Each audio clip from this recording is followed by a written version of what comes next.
Hello, I'm Tali. On this channel, I share my journey, taking you with me into the Hebrew code.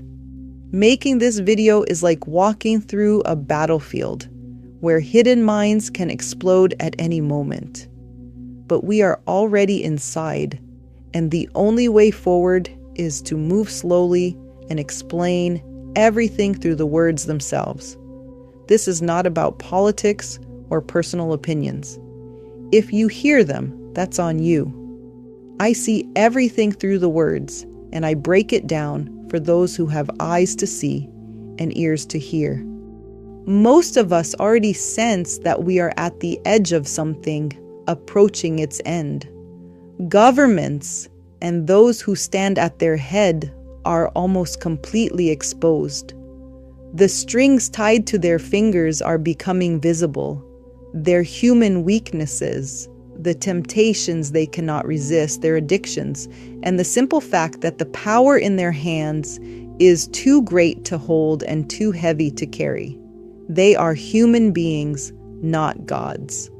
And so, within the root of the Hebrew word itself, there is both a precise explanation and a hint of what their end will be called. Most striking of all, right now we are at the climax, the edge, the moment before the end, before this power dissolves out of reality. To understand this moment, we need to grasp the role of Arabic and why this moment is encoded within it. We will begin with a short explanation, continue to the root that contains the word government, and end with the Arabic word hukuma, the word that I argue will shape reality in the coming decades. This channel is not for those who already believe they know. It is not for those still hanging on a wooden cross, waiting for someone else to take them down. It is for those who accept that the script is already written, beginning, middle, and end, and who are willing to watch it unfold as observers.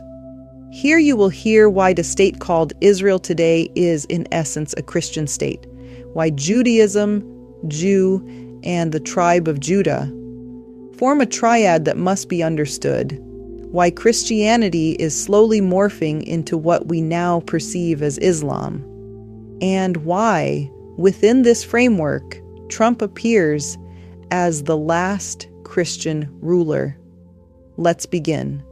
This part may be difficult to take in. If you identify as Christian, you will need patience. Every Hebrew word is built from two extremes, with a balanced middle, the part that can be called the happy ending. There are several keywords we must pass through to understand the code. When we read the story, we expect a straight line. Beginning, middle, end.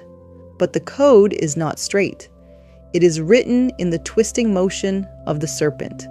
Inside that twist, it holds everything. The turns, the branches, the layers of time. The stories are only vessels. They carry the code. They are not reality itself.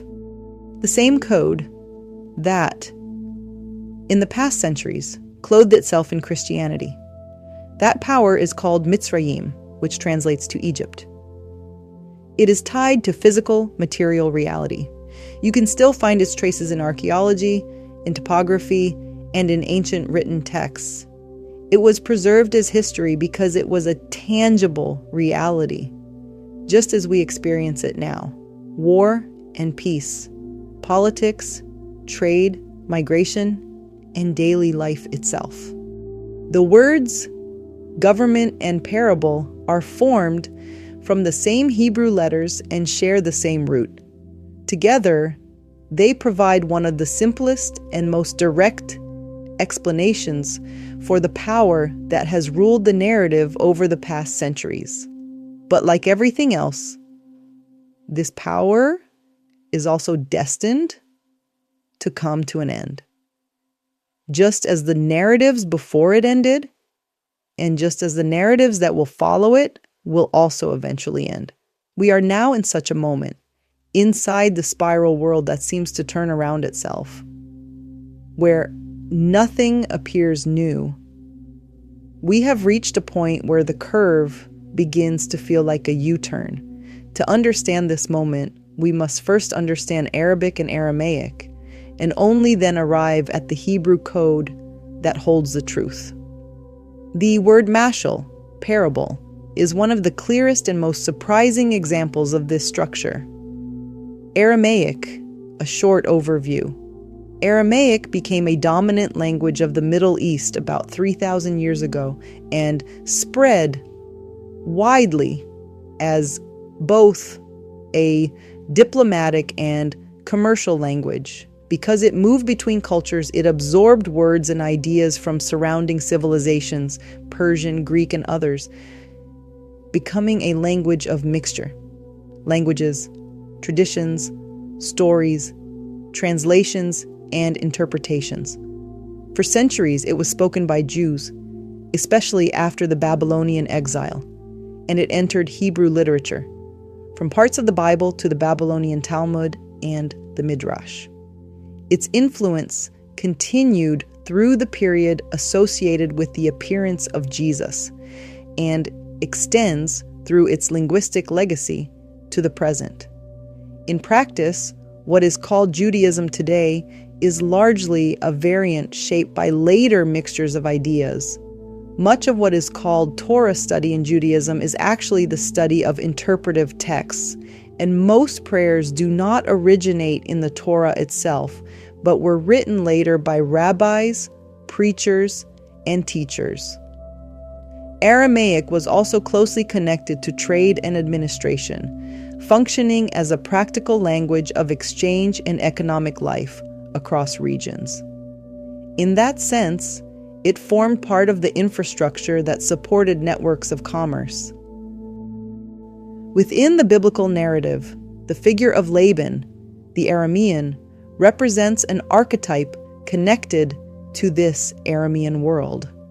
From the name alone, one can read an archetypal role associated with the figure of the white man from that period to today.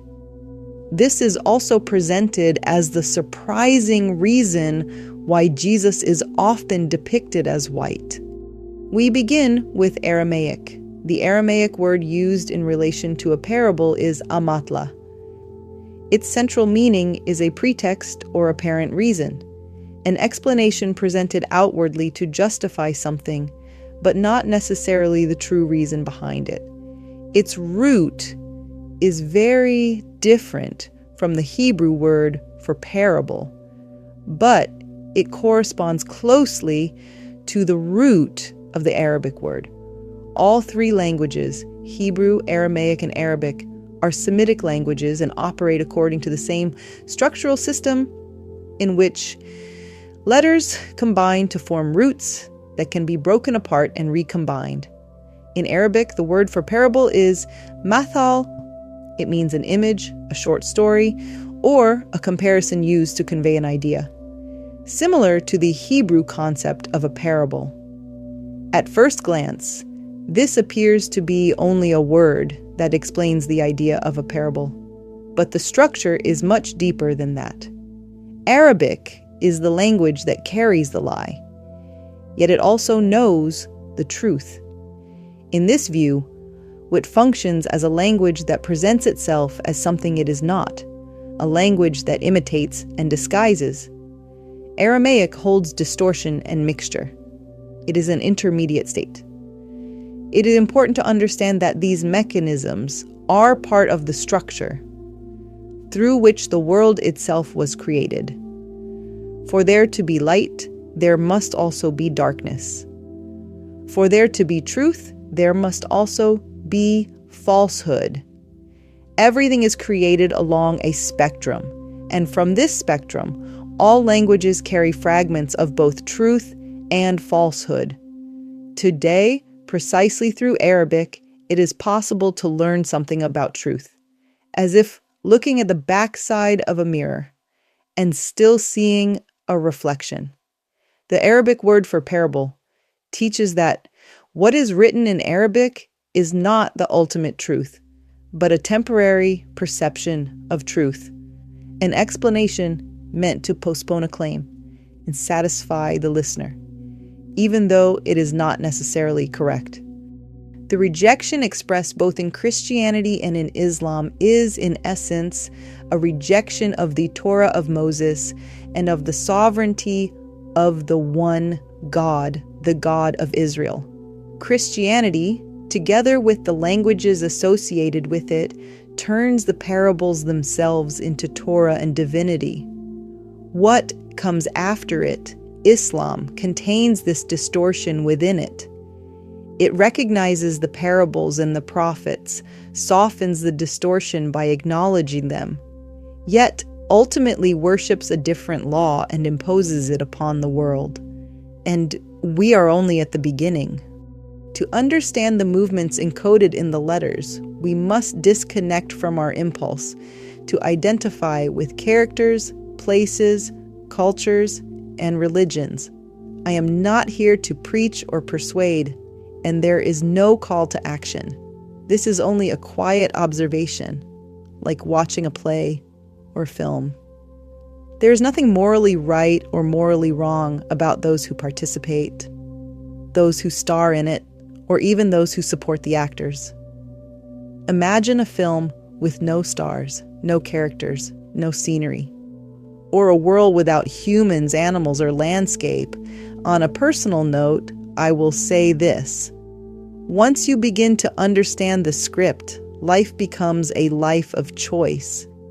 In every moment, you choose whether to participate or not participate, whether to take the stage or sit quietly at the side. Let us return to the word Mashal. Within these 3 letters, you will find all the branches that seem to grow out of the source, like an endless Netflix series with infinite episodes, telling the story of time in cycles. In one episode, the hero is a child.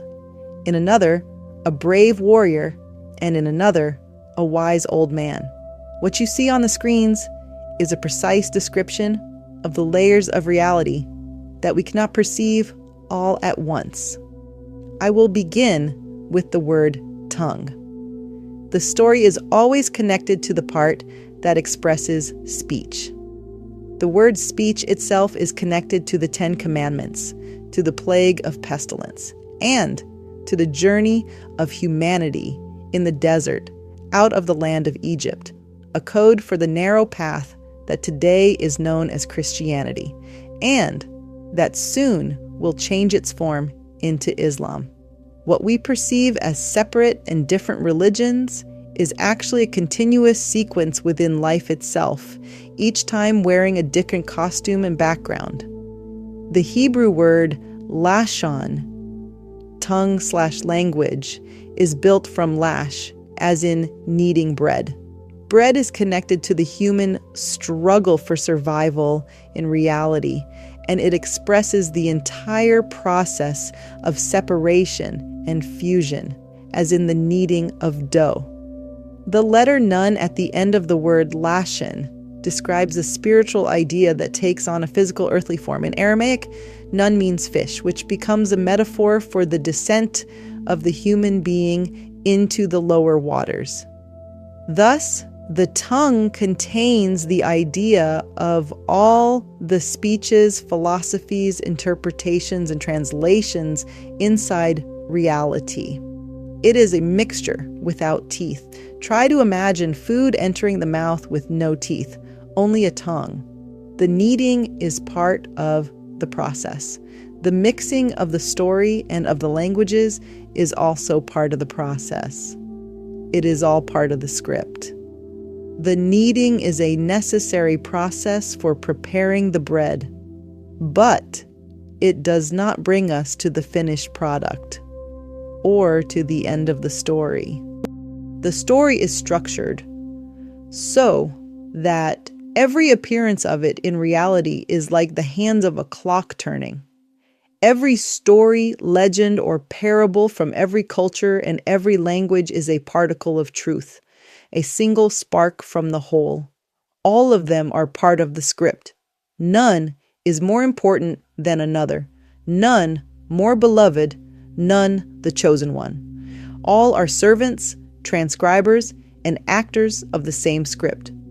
We are all tongues, sharp but split at the tip, twisting from story to story, from translation to translation, from one version to another. And all of them want to rule the narrative. This is the curse, and even this curse is necessary. In a dual world, if peace and blessing are to dwell upon it, there must also be war and curse. This is the covenant of the word, and this is the next word that explains why everything feels so economic, so literal. Why even today we insist on digging into every piece of ground to find the remains of the stories. Why we are addicted to the familiar and to the tangible. Within the letters that form the root, you will also find Moshe. Whoever settles only for the character misses everything that is encoded in his name. Moshe is like the rescue rope of a humanity that has drowned in the lower waters. Through the Torah, it is possible to draw us out from there. Salvation is always through the Torah of Moshe. But in order to understand it, every word must be broken apart. This is the movement of giving a name to every phenomenon in reality. We are already doing this through science, through the tree of knowledge, through research and medicine. Even this is part of the script. To continue to confuse us, to continue to twist the story, to continue to delay us. Why? All of it is for the purpose of shedding the skin of the serpent, to return from creatures of skin to creations of light, to learn through the feet, to build the world with our hands, until we reach exhaustion, until we admit we cannot, until we see with our own eyes all the kingdoms, governments, institutions, and organizations collapse, and we cry out for salvation. This is the movement of the narrow path. To give birth to humanity again.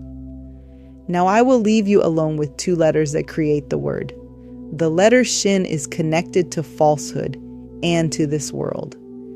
And the letter Lamed is connected to learning that comes from above. Try to find the connections. The canvas is too small to contain it all. But every word in the first 5 books tells the same story. A story of grinding down until dust.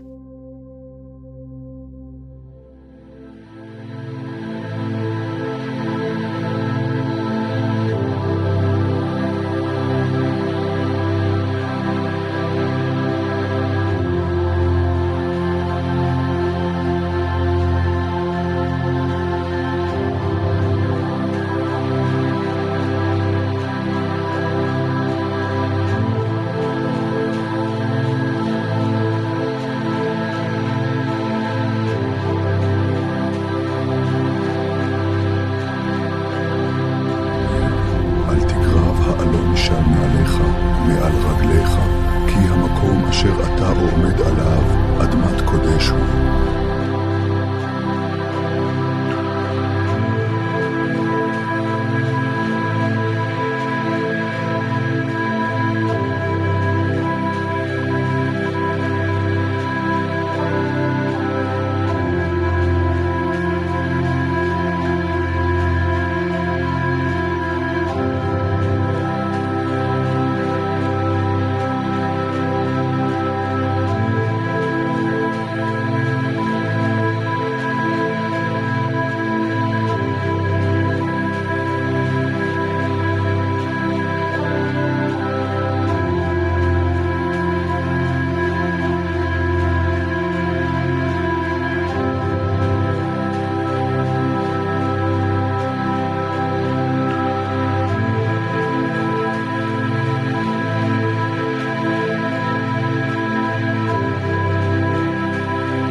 say the council chose him at dawn. A governor picked like grain in the market. So long as he rules with justice.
We're passing up fast.